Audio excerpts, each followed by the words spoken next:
Olá, meus queridos alunos, tudo bem com vocês? Espero que sim. Sejam todos bem-vindos à nossa segunda aula da semana, nossa segunda aula de ciências da semana, né? Eu espero que vocês estejam bem. Bom, na última aula nós finalizamos então o nosso livro, né? O nosso livro didático, o nosso livro de atividade, né? Então, nós já finalizamos o nosso material e na nossa aula de hoje a professora vai estar então fazendo uma breve revisão, né, do conteúdo da unidade 3, conteúdo avaliativo, né? Esse conteúdo que nós iremos revisar hoje, ele é um conteúdo avaliativo, um conteúdo que cairá na nossa avaliação do segundo bimestre.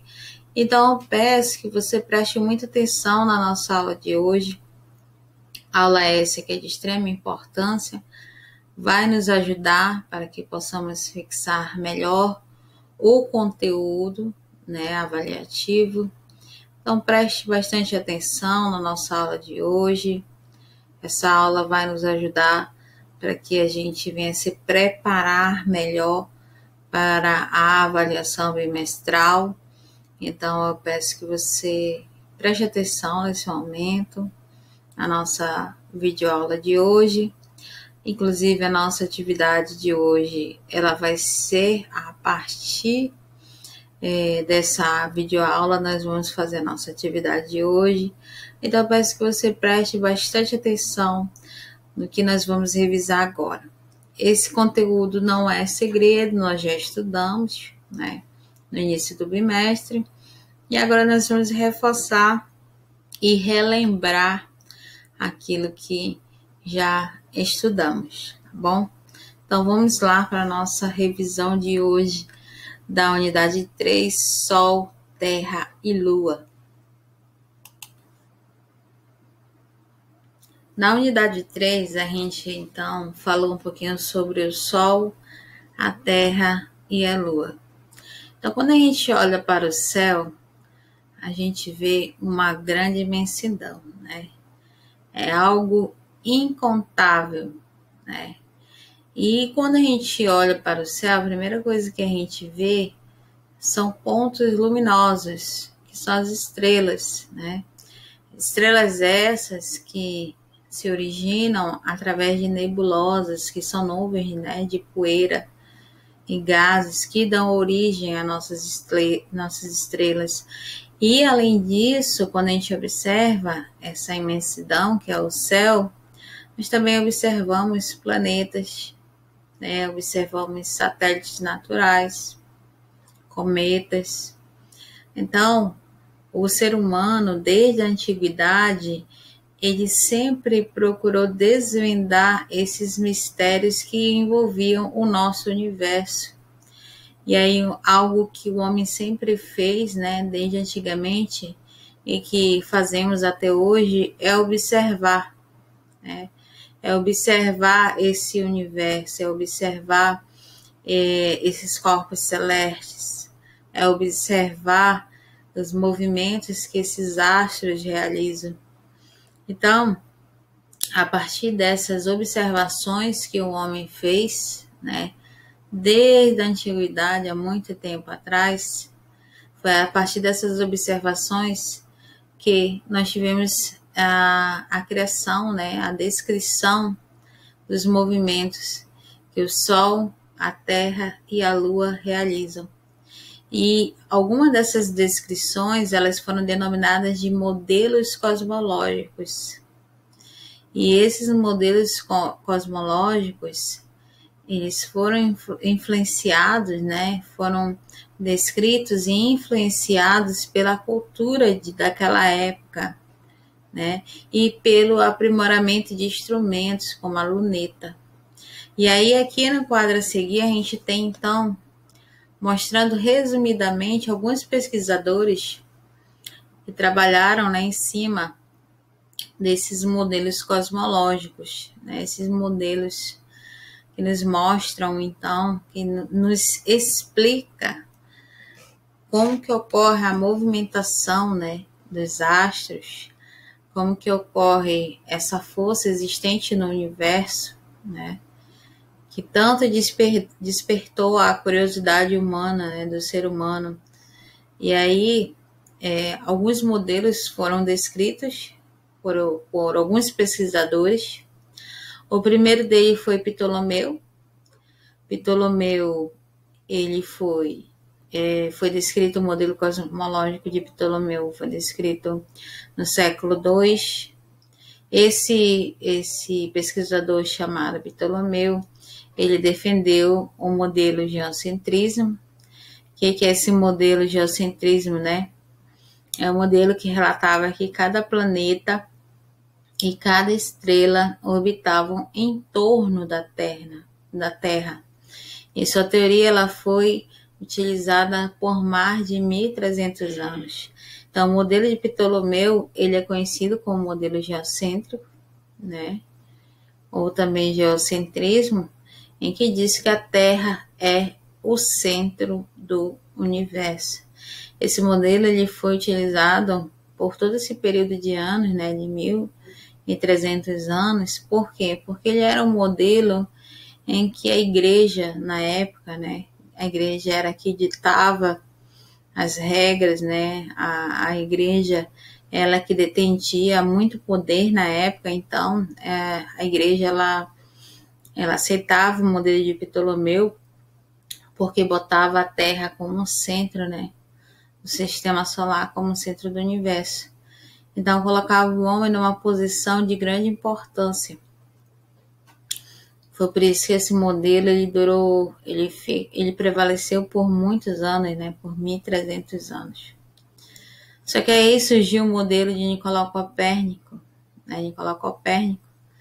Em 1543 ele publicou a sua obra sobre a revolução dos corpos celestes, defendendo o modelo heliocêntrico. Esse modelo heliocêntrico é o modelo em que descreve que os astros eles giram, né, ao redor do Sol.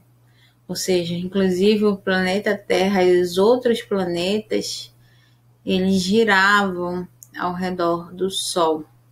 E hoje nós sabemos que Nicolau Copérnico foi o pesquisador que mais se aproximou, né, daquilo que é correto. Então, hoje nós sabemos que o modelo de Nicolau Copérnico, ou modelo heliocêntrico, é o modelo aceito até hoje, é o mais correto, né? Que os astros giram ao redor do Sol. Outro pesquisador também que se destacou nessa época foi Giordano Bruno. Giordano Bruno, ele foi condenado à morte, né, em fogueira, em 1600, por compartilhar as ideias de Nicolau Copérnico, né? Por compartilhar, por aceitar, por acreditar que o modelo heliocêntrico era um modelo correto, né?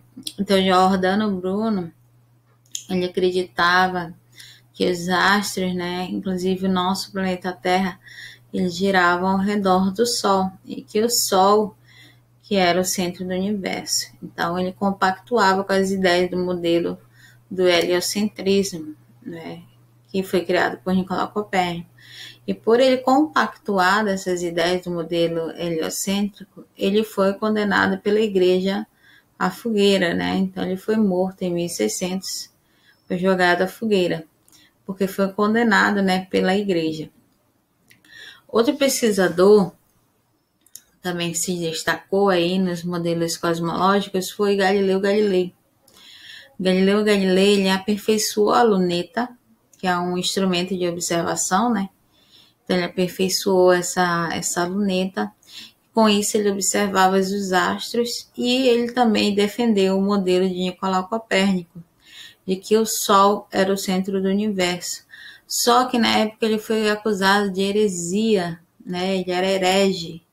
Ou seja, aquela pessoa que vai contra as ideias da igreja, contra aquilo que a igreja estabelecia na época.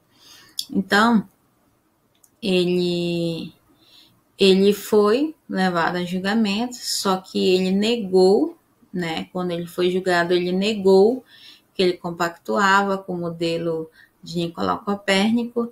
E aí, mesmo assim, a igreja condenou Galileu Galilei à prisão domiciliar. E aí ele ficou em prisão domiciliar, né? Continuou fazendo seus estudos, continuou escrevendo as suas obras, continuou acreditando no modelo de Nicolau Copérnico, mesmo que em oculto, continuou em prisão domiciliar e quando foi em 1642 ele veio a falecer em sua casa, né? Outro pesquisador que se destacou também nos modelos cosmológicos foi Tycho Brahe. Tycho Brahe foi um astrônomo dinamarquês que ele desenvolveu um modelo cosmológico híbrido, ou também chamado de modelo cosmológico misto, né? Esse modelo híbrido criado por Tycho Brahe, ele descreve que os planetas giravam em torno do Sol e o Sol e a Lua giravam em torno da Terra. Ou seja, no modelo híbrido ele descreveu que existia 2 tipos de movimento sendo feito, né? Primeiro os planetas girando em torno do Sol e depois o Sol, né? E a Lua giravam, né? Em torno da Terra. Ele foi um exímio observador, né, do céu. Ele conseguiu um maior grau de precisão no posicionamento de astros por meio das suas pesquisas e mais tarde utilizadas pelo pesquisador Johannes Kepler, que foi seu auxiliar, né, que ajudou em seus estudos. E aí Johannes Kepler foi o seu pupilo que deu continuidade aos seus estudos, né, às suas pesquisas. Esse foi então o modelo híbrido criado por Tycho Brahe. Hoje nós sabemos que o modelo aceito, né, pela comunidade científica é um modelo em que diz que os astros, né, eles no sistema solar, eles giram ao redor do Sol, né? Então, esse é o modelo mais utilizado, né, para explicar o movimento dos astros no sistema solar. E é um modelo conhecido como modelo heliocêntrico, o modelo esse criado por Nicolau Copérnico.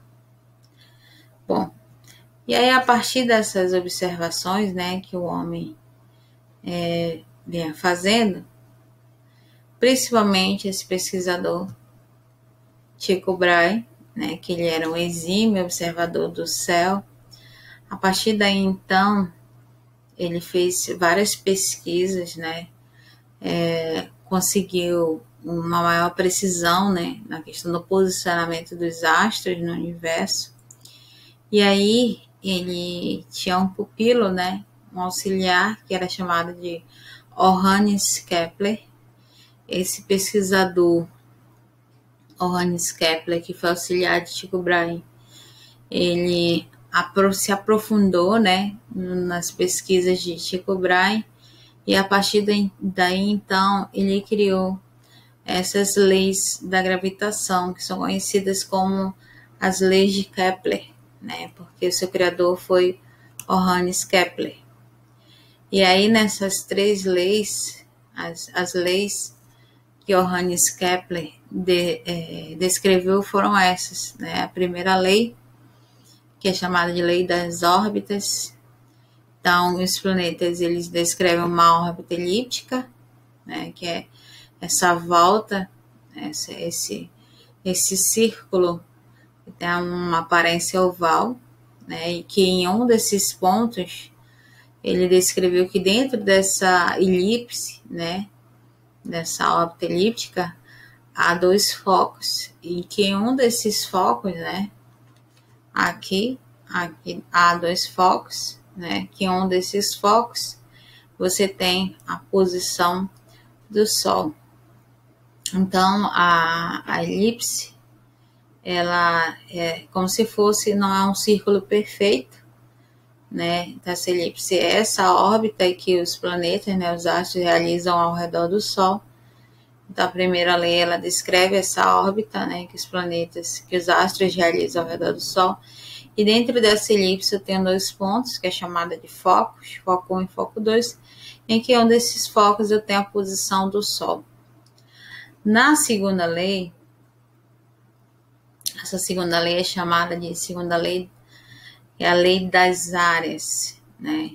Então, esse segmento de reta aqui que você vê, onde eu estou apontando, que une, né, o Sol a determinado planeta que está aqui na órbita elíptica, né, eles cobrem áreas iguais, intervalos de tempos iguais. Então, desse modo, a velocidade dos planetas varia ao longo da sua órbita. Então, essas áreas aqui que você vê de cinza, que você vê na imagem, elas são áreas de tamanhos iguais. E elas percorrem esse arco, né, de A, B e de C a D no intervalo de tempo igual. Professora, você pode dizer, mas professora, mas o arco de AB é maior que o arco de CAD. Sim, é maior.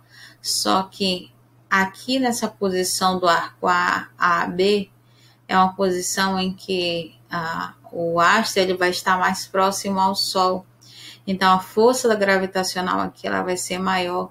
E com isso, o astro vai do ponto A ao ponto B com mais velocidade, né? Por isso que essas áreas, se você for fazer uma medição, você vai ver que essas áreas elas possuem um tamanho igual e que esses astros eles percorrem esses arcos em intervalos de tempos iguais, né? Então essa é a segunda lei de Kepler, que é a lei das áreas. A terceira lei de Kepler, ela é chamada de lei dos períodos. Essa terceira lei, ela é descrita como o Hannes Kepler relatou nessa terceira lei que a razão entre o quadrado do período de translação de um planeta e o cubo do raio médio da sua órbita é igual para todos os planetas do Sistema Solar. Então, se você pegar o período de translação do nosso planeta Terra, elevar ao quadrado e dividir pelo raio médio elevado ao cubo, você vai ter um valor, né? Você vai ter uma razão.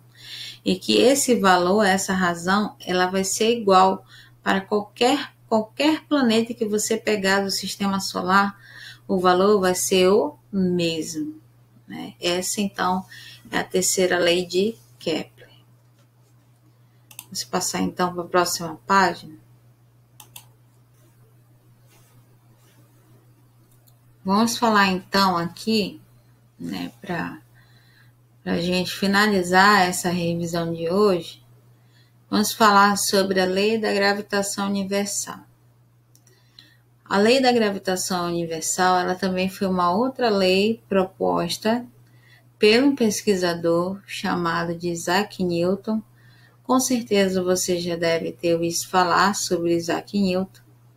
Isaac Newton ele viveu de 1643 a 1727. Ele foi um pesquisador que ele ficou muito conhecido pelaquela historinha que eu contei para vocês da queda da maçã. Segundo as histórias, né, segundo os mitos da ciência, a historinha de Isaac Newton diz que ele estava um belo dia sentado debaixo de uma macieira, com seus livros estudando, e aí, nesse momento que ele estava lá, caiu uma maçã. E no momento que a maçã caiu, ele olhou para a maçã e, ao mesmo tempo que ele olhou para a maçã, ele olhou para o céu e viu a lua. E aí ele teve um insight, né? O que é esse insight, professora?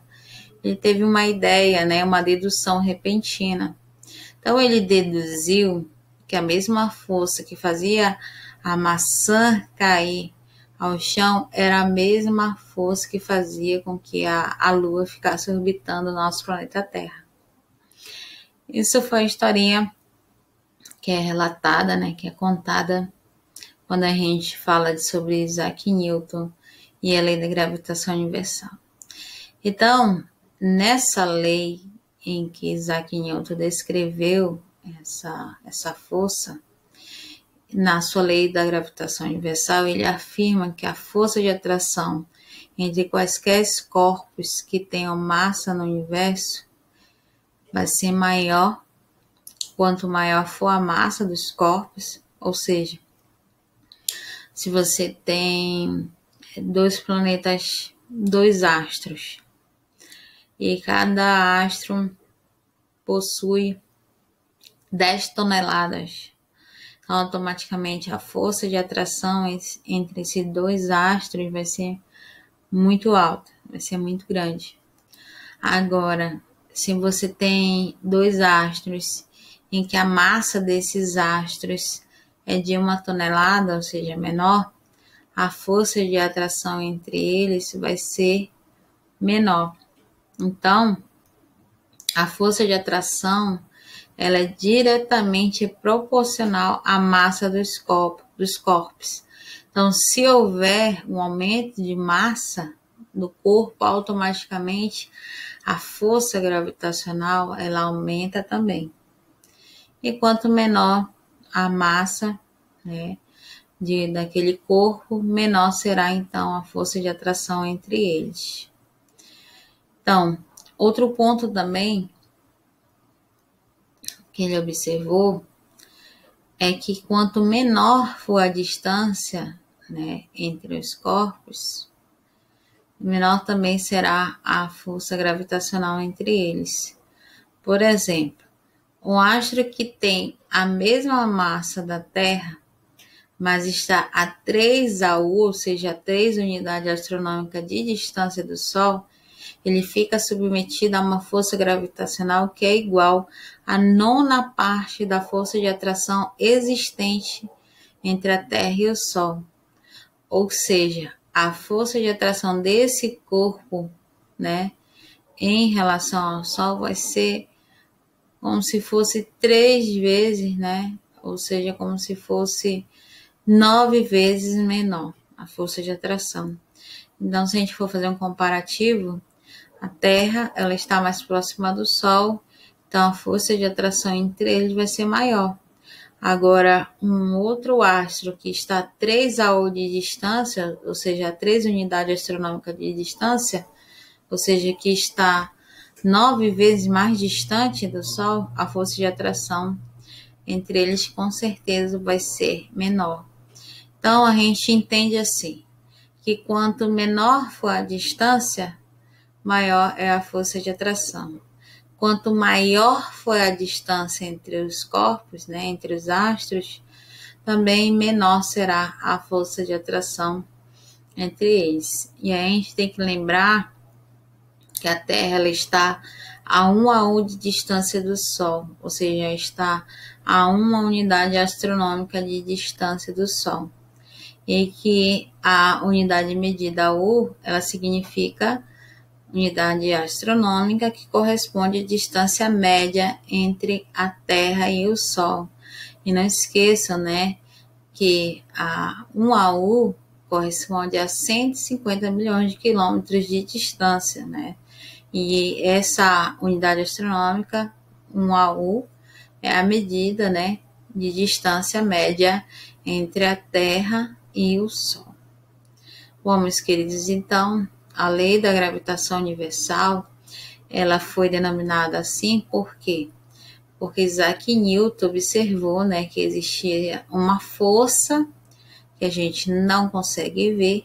Essa força gravitacional, ela é exercida tanto na Terra como no universo, por isso que ela é chamada de lei da gravitação universal. Por quê? Porque é uma lei que ela é submetida tanto no planeta Terra como fora dele, por isso que recebeu esse nome, lei da gravitação universal. E aí nós temos que entender que essa força ela é uma força invisível, né, mas que ela atua, né, entre o nosso planeta Terra e a Lua, né, entre os outros astros do sistema solar.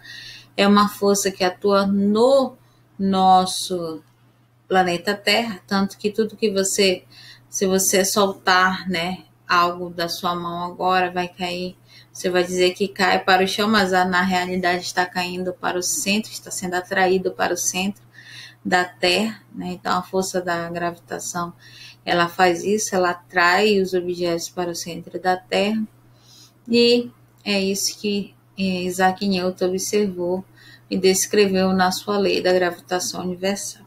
Tá bom, meus queridos? Então essa foi a nossa revisão de hoje, né? Nós vamos parar por aqui. Uma coisa importante que nós temos que lembrar, né, é que essa lei, ela trouxe essa compreensão de que os fenômenos que valem para os corpos celestes também valem para os corpos no nosso planeta Terra, né? Por isso que essa lei ela é chamada assim de lei da gravitação universal. Então, não só nós que estamos aqui na Terra, né? Essa força ela não é só exercida só em nós que estamos dentro do nosso planeta Terra, não só no nosso planeta Terra, mas também vale, né, para todos os corpos fora, todos os astros, né, fora do nosso planeta Terra. Tá bom, meus queridos? Então essa foi a nossa aula de hoje. Bom, o que eu quero de vocês? Eu quero que vocês façam um resumo, tá bom? Um resumo de no mínimo 20 linhas sobre a nossa videoaula de hoje.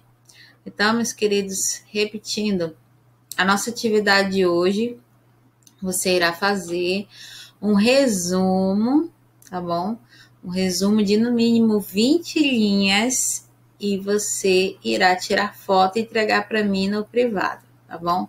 Procure fazer esse resumo baseado na nossa videoaula de hoje, tá bom? Eu quero um resumo sobre o que nós falamos na nossa videoaula de hoje, tá bom? No mínimo 20 linhas. Faça o seu resumo, escreva uma letra bem bonita e mande para a professora no privado, tá bom? É isso, meus queridos. Então, bom resumo para vocês. Assistam a videoaula com atenção e até a próxima semana. Tchau.